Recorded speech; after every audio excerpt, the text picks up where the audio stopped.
भाई वीर सिंह बोलते चलिए भैया। तो क्या समाचार है ये जादवपुर किला का? ठीक समाचार है भैया, जादवपुर किला का कोई गड़बड़ तो नहीं है? नहीं। तो सुनो, कहिए भैया। एक समय की बात है, राजा तीतर सिंह सोमवार लगाया था। कहा था ये? और क्या भैया? देश देश का छत्री राजा रजवार आया था चांदीगढ़ किला में। सोमवार लगाया था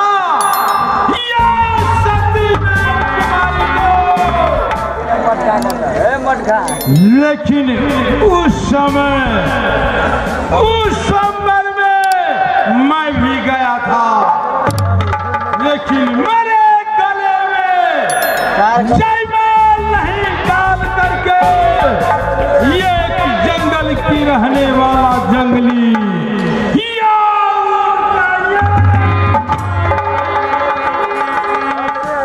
उसी को गले में जयमाल डाल गया, लेकिन वो उतने तक नहीं।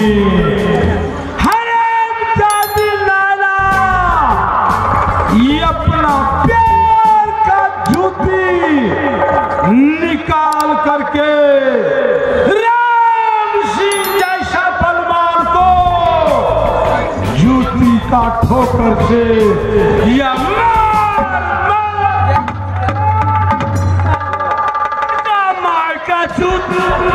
मेरे भाई या वो उतने तक नहीं, भरी हुई सभा में बहुत बेइज्जती किया है नायना। तो उसमें क्या करना है नायना को? भैया भैया सुनो,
पागल हो गया।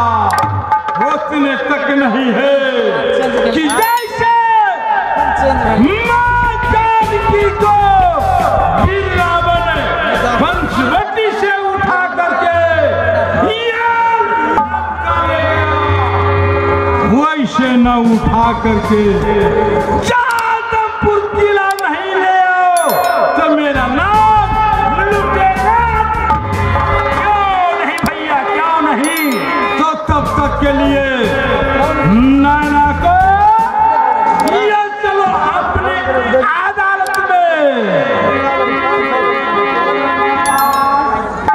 या सूरत या हो भैया या बहिर में समा गेल थे मुठिया लदा रक्षै नैना को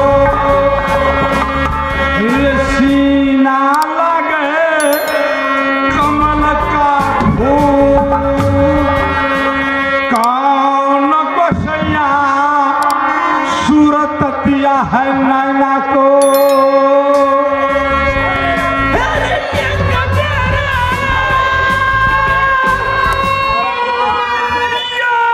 सूरत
पिताजी का नाम राजा जितन सिंह और मेरे पिताजी ने अपनी मुखारबिंद से नाम रखे हैं सत्यनेन कुमारी। मैं क्या करूं, किससे कहूं? आप कौन तबा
कभी मैं की कैसे हो भमरा व्याकुल मधु बिना कोयल बिना बसन मैं तो व्याकुल पति बिना जानत है जिया बिना देह नदी बिलबाड़ी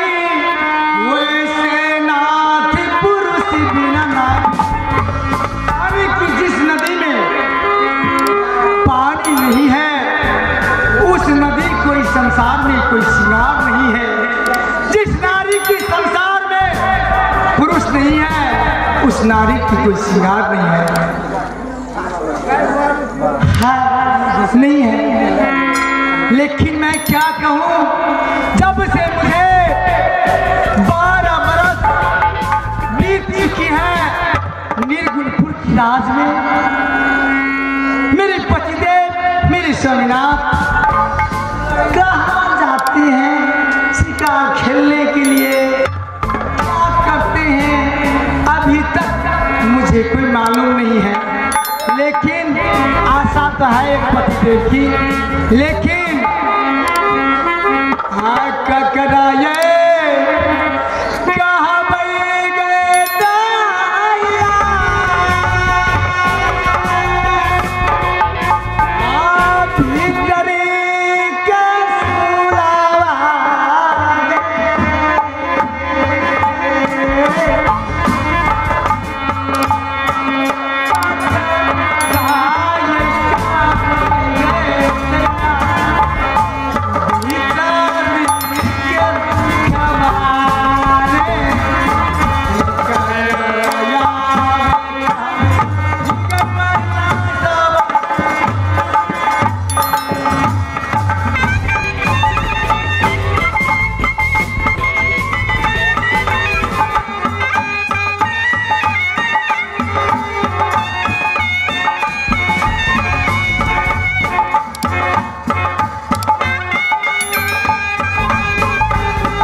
अखन तक ने बाजा बुकी ने तेल ने साबुन ने शैम्पू ने कोनो चीज आज तक झंडा कथी ले जोड़ते झंडा खसुआ 12 बरस रखते मालिका हंसे के गपन करे न जाने छी किछ नहीं बुझे गप सब किछ ने भेले किछो नहीं जाने नहीं किछ ने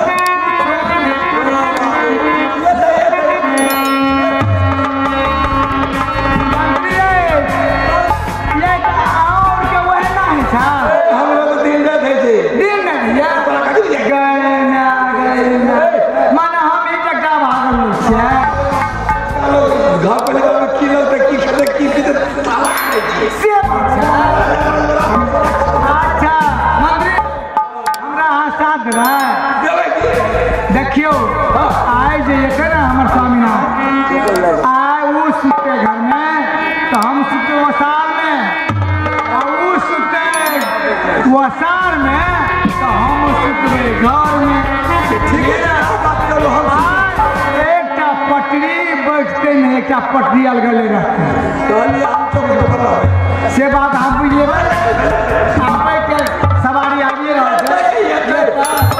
कहे आवत दिए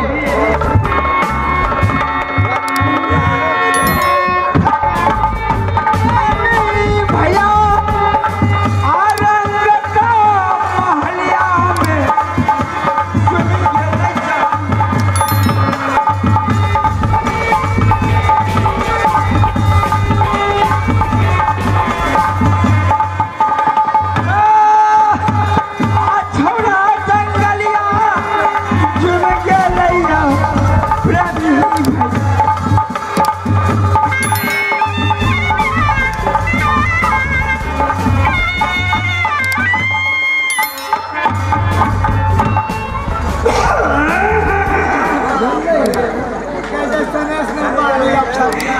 बाबरे बुझा पड़ जाए हमारे घर बड़ी गड़बड़ है की करबे चले शिकार खेले गाम वे गाम हमेशा बाहरे रहे एहि दुआरे बुझा पड़े घर गड़बड़ अच्छा खैर मंत्री जी के बताबै अरे मंत्री है जी नमस्कार नमस्कार नमस्कार मालिक नमस्कार नमस्कार मस्त रहो मेरे बाबू जी जी जी अच्छा ठीक है पूरे ठीक है वही बांस के अच्छा ये बताओ जी अब विशेष समाचार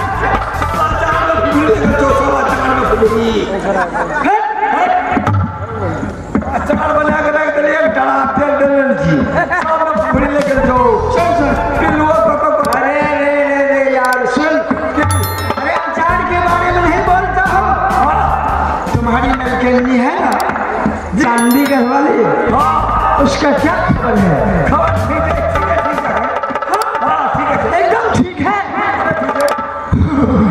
तो हंसने की बात है कोई दिक्कत तो नहीं है दिखाते एक काम करो खबर कर लो मालिक साहब दरबार में आ गया है कहाँ पर है जाओ खबर करो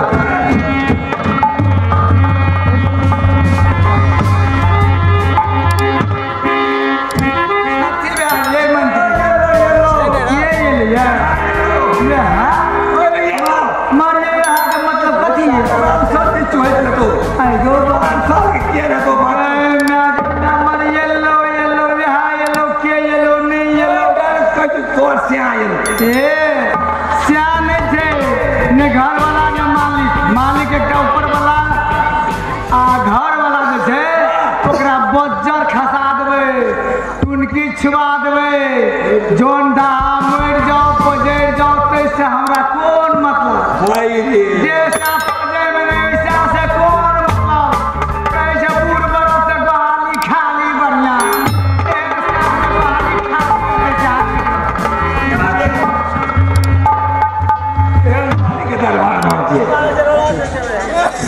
क्या हुआ रे सब चीज ठीक है जो हम कल मिल के ये ले 12 बरस वाला ये ले कॉल कुछ के 12 बरस मिलकर 12 दिन की 12 मिलकर कल के 12 बरस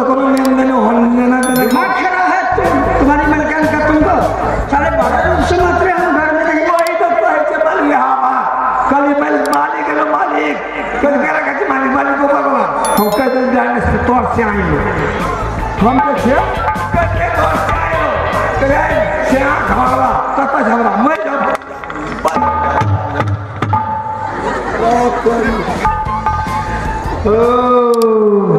अरे यार तो पहले हम तुमसे पूछा ना, तुम बताया कि समाचार बिल्कुल ठीक है। घर वाला कौन बात होला की पता। सुन, होता है औरत का दिल बहुत छोटी होती है, अगर पति उसका कहीं चल देता है ना 2-4 दिन 10 दिन इधर उधर, उसको घर में पूरे पति के बिना इंसान पति नहीं कहा ना बेमान पति कहियो यार। अरे इंसाने पति होना बेमान पति कहियो समझ गया जी। इसलिए मैं चिड़ी बात बताती है। अब हमें से होगा तुमसे नहीं होगा। अपना घर अपन सामान मालिक घर यहाँ के सामान में हम यहाँ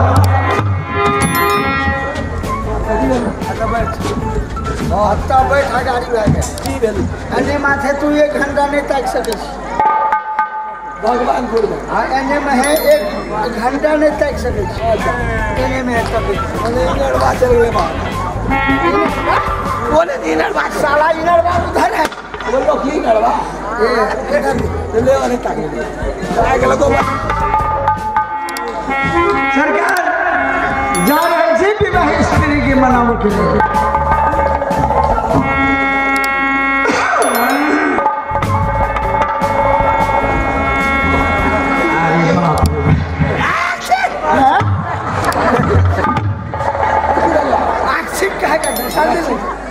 बोलता साला डैरी का दही नहीं खा, डैरी वाला देता है दही खूब खाता। दो दिन से कर सुन कल से दही नहीं खाना है।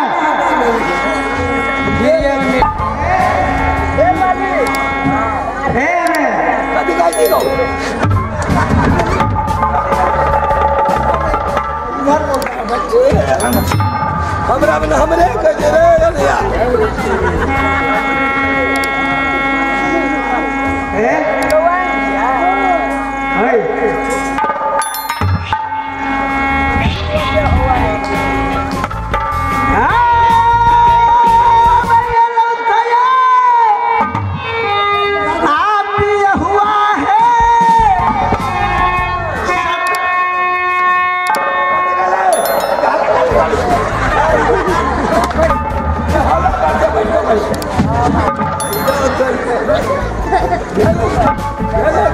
कुछ हुआ साला बोला